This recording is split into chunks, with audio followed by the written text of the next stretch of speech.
So first things first, gentlemen, how are you? Good. Going well. Doing very well. Happy to be in Amsterdam again. Well, it's great to have you. But before we get into what you're up to these days, I'd like to go back to the beginning. And now you've been friends for a very long time. Mm-hmm. Now, do you remember your first impressions of each other? Do you remember? I remember meeting you. Yeah. I think I remember meeting you. We were all playing in punk bands and that kind of thing at the time, and we were both playing at a kind of a local festival. And I remember meeting and discussing. I think you might have been recording an EP or something. Yeah, I remember discussing that. And It was a big deal. Oh yeah, yeah. Yeah. You sounded very excited. I saw you playing on stage with your band, I think, and I thought you were really cool because you had like what I thought was like this peroxided blonde hair, this kind of mop on your head. Yep. Turns out it's all natural. Yep. Yeah. But no, we just became friends through playing music together. And then when I finished school, we worked at the same shoe packing warehouse for like a few years. And I think that's kind of probably where like the friendship hit off for us, like working together. And a lot of musicians actually worked at that place as well, but it was a terrible, terrible job. Was it one of those jobs where you can kind of have flexible hours so it'll suit a No, musician? it was like a full-time job. It was 9 to 5. But 5 days a week. Whether we worked or not was pretty flexible. We wasted a lot of time. I always used to get in trouble from our boss. He always used to catch me doing stupid things and tell me off. And this guy never got told off, even though he was the one that was starting everything. Terrible. Anyway. That first, that initial meeting, do you remember what you thought of his band? I better not say because they might watch this. I thought he was a very good bass player and he was very cool. And I actually never thought we'd play in a band together. I just thought he's really good, and I like watching him play. But yeah, never thought we'd play in a band together. Because after working together at that job for a while, when does the interaction musically, creatively become apparent? Well, Sam was playing a bit of music with Christina at cafes and weddings and that kind of thing. And I think, from memory, the way that it started was, I think you'd booked a couple of weddings where they kind of requested like a full band. Yeah, I think and so. So he roped in me and eventually Josh just to kind of fill out. And it was still mostly covers and that kind of thing, wasn't it? Yeah, we did a few weddings. And then, from there, pretty sure the band started from there, didn't it? Yeah, and then I think we just started playing. You were writing pretty good songs, so we started playing more. And then we just applied for a few of our own shows, at the local community festival or whatever, and it kind of just rolled on from there. Yeah, but I don't think we didn't expect it to go anywhere because we'd sort of played in other bands before that hadn't really gone too far, and so we kind of just thought, this is just a fun little side project to our other serious bands. So as long as that doesn't take over everything else, like we can do that on the side, and then it kind of just ended up getting bigger than everything else. So yeah. So can I assume then that for the both of you playing in all those bands, that music was always kind of, I'm going to try and make my living doing music? Yeah. We probably both of us, ever since we were, became teenagers, have always had multiple projects on the musical projects on the go. Yeah. And we've done other bits and pieces here or there. We both finished school, did a bit of study and that kind of thing, but there's always been a continual theme of playing music, listening to music. I can't think of a time since I was 12 that I wasn't in at least one band. Yeah, it was always what I wanted to do. Although I think it starts, like when you're a teenager, it starts because you think it's cool. Yeah. Or you want to, you don't know how else to meet girls or something, so you just play in a band. And then it kind of gets to a point maybe when you hit somewhere in your 20s where you're like, okay, either this is just a hobby or it's something that I actually want to do with my life. And for me and probably for you as well, like we've always wanted to be able to do it, but I think maybe where we were in our teens and when we first met, it wasn't the way that we were gonna, be able to do that as a lifelong thing, until we kind of started playing in this band, and now it's been almost 10 years now, I think, and it's still going. Well, because you mentioned that initially neither of you kind of had a sense that this was going to be it. So what was different about the Paper Kites that eventually it became more prominent and kind of started to take over from the other bands? People came to our shows. Yeah, people because up until then, what we were all doing all of our friends, everyone was in a band. Yeah. And everyone was kind of doing the same thing and reaping the same results. And when we started, we recorded a demo and then we made a video and put it on YouTube just for fun. And for the first time ever, what was different was that people were like, oh, I like this. And it was different. Everyone was playing loud, whether it was punk or pop or rock or ska or whatever. It was all kind of the same loud noise, really. Yeah. Whereas all of a sudden, everyone's like, oh, like there's acoustic guitars. There's not a banjo. And it was right around the time that Mumford and Sons and a few other folk bands were just becoming massively popular.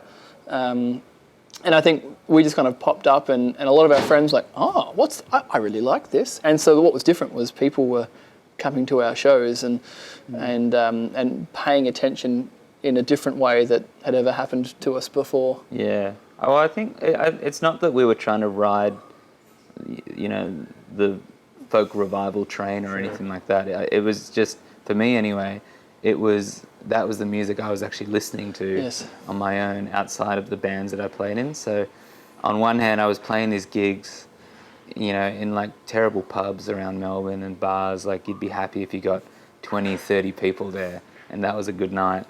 But then I'd go home and I'd be listening to this other music that I found quite moving. And then I remember saw the Middle East play in Melbourne, and that was the first time I'd sort of seen a band do that kind of music. And I found it very moving, firstly, but it was also like, oh, people aren't like pushing each other around and like, jumping around. Like people are stopping and they're actually listening to what this band is doing. I want to do that. Like I want to be able to play music that moves people and people connect with.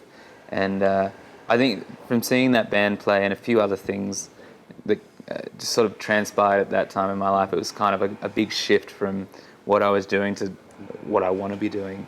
And I think that was kind of what ticked over in my head. And then we sort of started this band. But it was just going from playing music that I just couldn't connect with. It was just fun, but I couldn't connect with it, to wanting to be a band that people came to listen to. And that's what started happening, yeah. And then I suppose to this day, but that's kind of the aim. But in terms of writing then, do you set out to create a certain mood or to create a certain atmosphere? Both sonically and lyrically? Yeah, I think so. Definitely, like, particularly with the last two albums, but even before that, I think it started, even from our very first record, like, I often sit down and I think about the sort of songs I want to write. I think about the kind of world I want to bring people into and how I want to make them feel. And then sort of we'll write a record based around, certain feelings, I think. I don't know, I think in the past, like, we've both been guilty of just writing songs for the sake of writing songs. And even in previous bands, putting together albums that may not have been that cohesive, they were just a collection of songs. But I particularly wanted this to be the sort of band that really thought about their records and really thought about the songs we were putting on them, in order to make it more than just like a collection of songs. It was really sort of intentionally thought about in order to try and draw people into something. And I think that's been consistent through all the records, is creating almost this other thing, and everyone that comes to the shows is a part of it. They all understand it.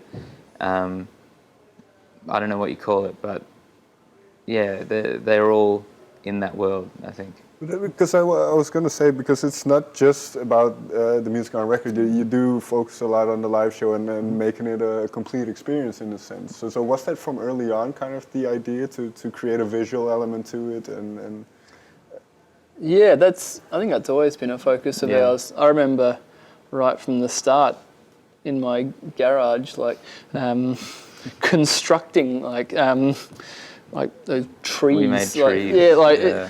Right from I think a big theme early on, because we were used to, in our other bands, just play as many shows as you can, just like every weekend. But right from the start of this project, it was always about, let's do one show in Melbourne, like for the year or for this 6 months, and make it really special. And we would, spend money on buying special lights and stage dressings and making big trees. So right from the start, it's always been very important to us to not just write some songs and then play them on stage, but to create an atmosphere and a feeling, and that we've reflected that, I think, in our videos and in our artwork and all across the board. We often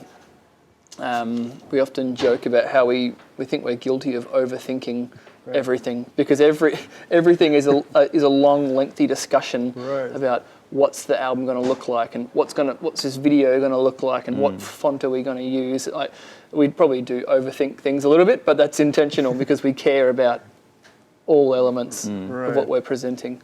Because I was going to say that probably slows down the process a little bit more, but then again, you came out with pretty much a double album. So what made that period in particular kind of, I think it was about 2 years ago, what made that so prolific in a way? Well, what made that so fruitful? I don't know about prolific, but I just, for me, every time it comes to writing an album, I don't really write songs in between records, so I'll write an album and then I'll stop for, maybe almost 12 months sometimes, and not write anything, but sort of still be scribbling ideas for songs, but not actually sit down with a guitar or piano and actually intentionally write anything, just so I can get a bit more of an idea of what I actually want to say and what I want to do when the next record comes around. So yeah, when I started the last 2 albums writing the songs, I hadn't written anything since finishing 12/4, which is the second record, and that was almost 12 months in between just doing nothing. Which I think some songwriters would maybe say that's not a good practice, because you're not like honing your craft and you're not always working on crafting songs. But I would argue that you need time to take things in, whether it's music or films or art or the world, just to store things up in order to process them, and then they all come out. So that's what happened with that record. It's just I had so many songs, they just kept coming out. I think we ended up having like 40 songs or something in the end, and they all could have been on the same record, but we were kind of finding there was these like really lovely kind of acoustic songs, and then there were these more full band songs. And I think if we had to put them on one record, say a 10 or 11 track record, we just would have cut too many songs that we felt were good songs. So in the end we said, let's just do 2 records. We'll do an acoustic album, we'll do a full band album, and that's how it's going to come out. So it didn't feel prolific or anything at the time. It was just writing songs until I couldn't write any more songs, I guess. Yeah. And I suppose you start with the bones, and then the rest of the band kind of joins in and fleshes it out. So, well, let me ask you this then. What was the song that, from your initial idea, changed the most to what it ended up being? There's a song called Red Light that was completely different when I wrote it. Like, it had a different feel. Possibly the chords might have been a little different as well. And it wasn't going to be on the record, I don't think. It was one that we kind of, people liked, but it wasn't, the way it was, I think it wasn't going to make it. But I remember one night, I think Christina was unwell, so she couldn't come to rehearsal. So it was just the four of us guys. And we just started playing that song. just completely kind of rearranged the feel, and someone recorded it on their phone, and we really liked it. I think if we hadn't have recorded on the phone, we probably would have forgotten everything. But yeah, that was one that came together just from us playing through it that night in a different way. But also a lot of the songs do stay relatively the same, only because I'm a little bit of a perfectionist. I want to present the songs to these guys how I'm hearing them. So I'll sort of play in as many instruments as I can just to show them, like, this is what I want the song to sound like. Do you like it or do you not like it? And a lot of the time they end up being happy with the arrangement. It's very rare that we have to like change anything completely, but I think bringing songs to these guys is something I really value, because they see it from, you know, outside of my own little world in my head, which I need, because I don't always think that I'm necessarily the best judge of what's good. I know what I think is good, but it's not until these guys come into it that I think we are a band the way that we're supposed to be. Yeah. So with that in mind, then, Sam, which song that Sam came to the band with impressed you, or kind of surprised you, or something that stood out to you? Which one did you gravitate toward? I remember. So our second most recent release on the train ride home. There's a lot of kind of stripped back songs, and I remember there was a few songs on that. Sometimes I hear a song initially, I'm like, oh, yeah, it's pretty cool, and then it grows on me, you know, and I really enjoy it, and there's plenty of them. But there was a few tracks on that album that grabbed me straight away. One of them was actually the title track on the train ride home. And there was another one that's not generally quite as popular, but and the name has now escaped me. Standing in the Rain is the one. Those two I remember grabbing me straight away. And whether it's because you can't really say, every song is a subjective opinion, but they just really grabbed me for whatever reason. And there'd be plenty more if I went through the list of songs that right from the start I really, really loved. But yeah, that's two examples. And there's also a pool of songs that just grew on me over time. Well, but that's a very interesting point, kind of songs that grow on you, because, and then I don't know if this is fair to say, but the songs that you write, are they meant to kind of that it'll require some attention? It's not something you just put on in the background. Yeah. Well, I mean, the way I think about them is that, and I kind of get this as well from talking to people at shows, is that the people that like our music and seem to come to our shows are very, they're very passionate about the music, and just you hear a lot of stories from meeting people. People like to tell you what certain songs mean to them, which is always really nice to hear. But it seems most people we meet, it's a very personal experience for them. It's not something, I don't know, I wouldn't say our music is we're not a party band or anything. We're kind of a solitary listen, I think. So most of the people that enjoy our songs, and I say this at shows as well, is that a lot of people come. We do have a lot of couples at our shows. A lot of people kind of like hugging each other and making out sometimes, whatever.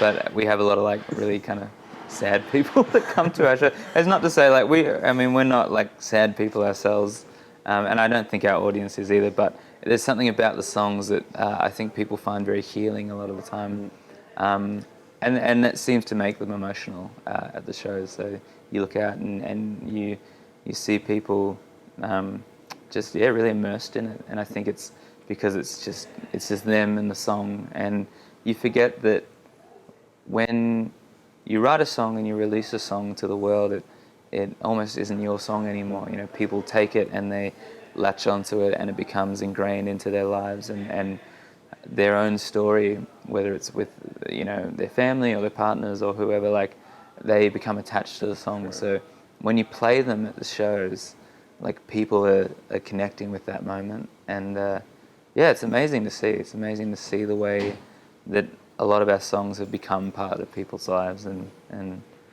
that's one of the biggest rewards, I think, from doing music. Yeah.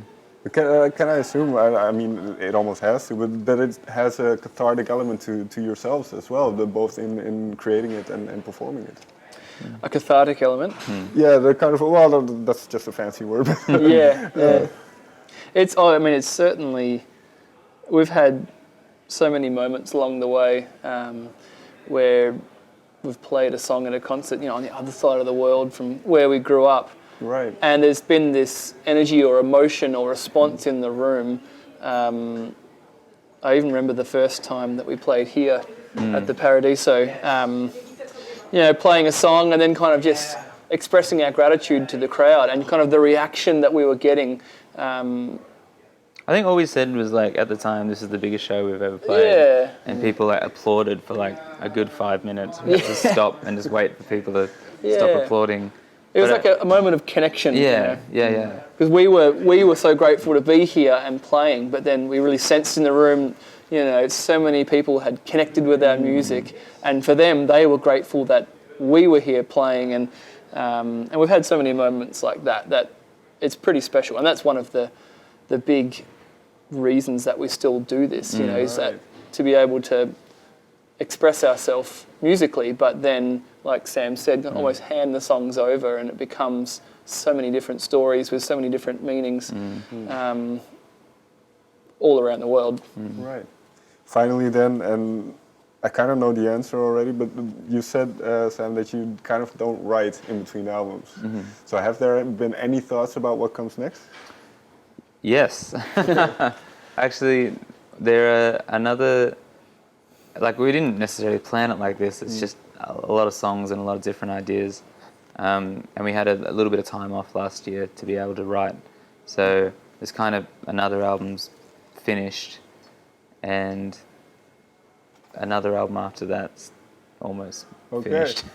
So there's a lot of new music. So yeah, I would call that prolific if you just pump it out. I don't know. I don't know if they're any good. So yeah, you let me know.